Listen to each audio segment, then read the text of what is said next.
எதை கேட்க வேண்டும், எப்படி ஜெபிக்க வேண்டும் என்ற தலைப்பில் இன்றைக்கு நாம் சிந்திப்போம். மனம் மாறுவது எளிதா என்ற கேள்விகளை நாம் ஒவ்வொருவரும் நம்மிடம் கேட்டோம் என்றால் என்ன பதில் சொல்ல முடியும்? எளிதானது ஒன்றல்ல என்பதே. இந்த மனமாற்றம் என்பது என்னிடம் ஒருவர் சொல்லுவதால் ஏற்பட போவதில்லை. மாறாக நானே விரும்ப வேண்டும். நானே என் வாழ்வு சரியாக சென்று கொண்டிருக்கிறதா என்று ஆய்ந்தறிய வேண்டும். மற்றவர்களின் தவறுகளை சுட்டி காட்டும் போது அதில் உண்மைத்தன்மை இருக்கிறதா என்று அலசி ஆராய வேண்டும். அப்படி அவர்கள் சொல்லும் வார்த்தைகளில் உண்மை இருந்தால் அதை ஏற்றுக்கொள்ள வேண்டும். அதில் மாற்றத்தை கொண்டு வர வேண்டும். ஏன் இதை கூறுகிறேன் என்றால், இன்றைய முதல் வாசகத்தில் பார்க்கிறோம், எலியா இறைவாக்கினர் இறைவன் அருளால் பல அருள் அடையாளங்களை செய்து காட்டுகிறார். இருப்பினும் அந்த மக்கள் அவரை நம்பவில்லை. தங்கள் விருப்பம் போல் வாழ்கிறார்கள். இதுதான் நமது இன்றைய நிலையும் கூட.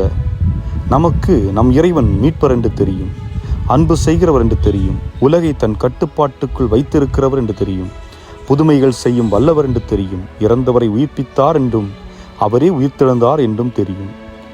இருந்தும் நாம் அவரை கண்டுகொள்ளாமல், அவர் வார்த்தைக்கு கீழ்ப்படியாமல் நம் விருப்பம் போல வாழ்வது என்பது மனமாற்றத்தை எப்படி கொண்டு வரக்கூடும் என்று நாம் சிந்திக்க வேண்டும். இதே போன்று இன்றைய நற்செய்தியில் நாம் ஜெபிக்கும் போது அதிக வார்த்தைகளை பயன்படுத்த வேண்டாம் என்கிறார் ஆண்டவர் இயேசு கிறிஸ்து. எப்படி மன்றாட வேண்டும் என்றும் நமக்கு சொல்லிக் கொடுக்கிறார். முதலில் உங்கள் வானக தந்தையை போற்றுங்கள், அவரது அரசு இந்த உலகில் நிறுவப்பட வேண்டும் என்று வேண்டுங்கள், அவர் திருவுளம் நம் வாழ்விலும் இந்த உலகிலும் நடக்க வேண்டும் என்று வேண்டுங்கள், நமக்கு அன்றாடம் தேவைப்படும் உணவுகளுக்காக கேளுங்கள். உணவு என்பது ஆன்மீக உணவு, நல்ல வார்த்தைகள், நல்ல சிந்தனைகள், நல்ல எண்ணங்கள் போன்றவைகள். அதை போன்று நமக்கு தீமை செய்தவர்களை மன்னிக்கும் வரமும் மன்னிப்பு கேட்கும் வரமும் கேட்போம். சோதனைகளில் நாம் விழாமல் காத்து கொள்ளவும் ஆண்டவரிடத்திலே கேட்போம்.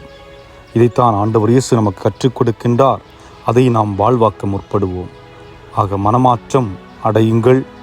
இயேசு கற்றுக் கொடுத்த மன்றாட்டை சொல்லுவது மட்டுமல்லாமல் வாழ்வாக்க முற்படுவோம். இறைவன் உங்களை நிறைவாக ஆசீர்வதிப்பாராக.